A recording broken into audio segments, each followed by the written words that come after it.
جو لاجک ہے وہ تو اللہ اور اس کا رسول بہتر جانتے ہیں۔ علماء نے جو حدیث پاک کی شرح کے اندر تشریح کرتے ہوئے احادیث طیبہ کی روشنی میں وجہ بیان کی ہے وہ یہ ہے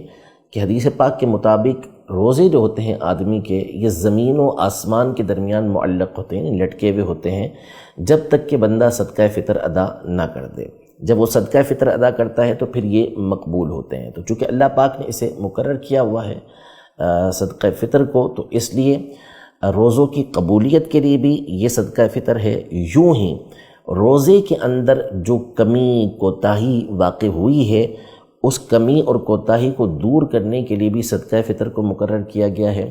اسی طرح تیسری وجہ علماء نے یہ بیان کی کہ صدقہ فطر جب ہم دیں گے تو چونکہ غرباء کو دیا جاتا ہے، مساکین کو دیا جاتا ہے، ایسے افراد کو دیا جاتا ہے کہ جو وسعت نہیں رکھتے، تو اس کے ذریعے سے وہ اپنی عید کی حاجتوں کو پورا کر سکیں گے، کھانے پینے کا انتظام کر سکیں گے۔ اسی لیے اب دیکھیں پچھلے زمانے کے اندر جو ہوتا تھا وہ یہ ہوتا تھا کہ باقاعدہ گندم دی جاتی تھی، گیہوں دیے جاتے تھے، جو شریف دی جاتی تھی،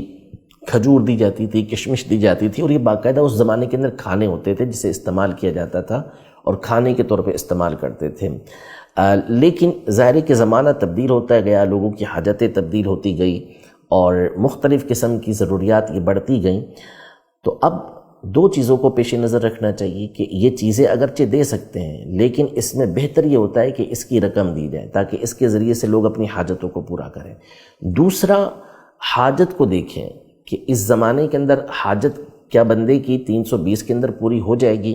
تو جو شریعت نے حکم دیا ہے اس کے مطابق ہم 320 روپے کم از کم بھی ادا کر لیں گے اس سال میں، تو یعنی جو 1444 سنہ ہجری جو ہے، اس میں 320 روپے ہم نے ادا کیے پاکستان کے اندر، تو ہمارا صدقہ فطر ادا ہو جائے گا۔ لیکن ظاہر ہے کہ جو حاجت ہے وہ اس سے بڑھ کر ہوتی ہے، اتنی رقم میں کسی غریب کی حاجت پوری نہیں ہوتی۔ تو لہذا جس کو اللہ پاک نے وسعت دی ہے، جس کو اللہ پاک نے مال دیا ہے، اسے چاہیے کہ وہ اعلیٰ سے اعلیٰ صدقہ فطر اللہ کی راہ کے اندر نکالے۔ وسعت دی ہے 800 روپے کا نکالیں، اس سے بڑھ کر اللہ نے وسعت دی ہے آپ جو ہے وہ 6400 روپے کا نکالیں، اس سے بڑھ کر اللہ پاک نے آپ کو وسعت دی ہے، آپ اجوا کھجور کے مطابق نکال سکتے ہیں 10,400 روپے کا اجوا کھجور کا جو ہے وہ صدقہ فطر بنتا ہے، وہ آپ ادا کیجئے تاکہ حاجتیں پوری ہو سکیں۔ تو انشاءاللہ تبارک و تعالیٰ اس سے حاجتیں پوری ہوں گی، ہمارے روزے کے اندر جو کمی واقع ہوئی ہوگی وہ بھی دور ہوگی، اور روزے ہمارے اللہ کی بارگاہ میں مقبول ہوں گے۔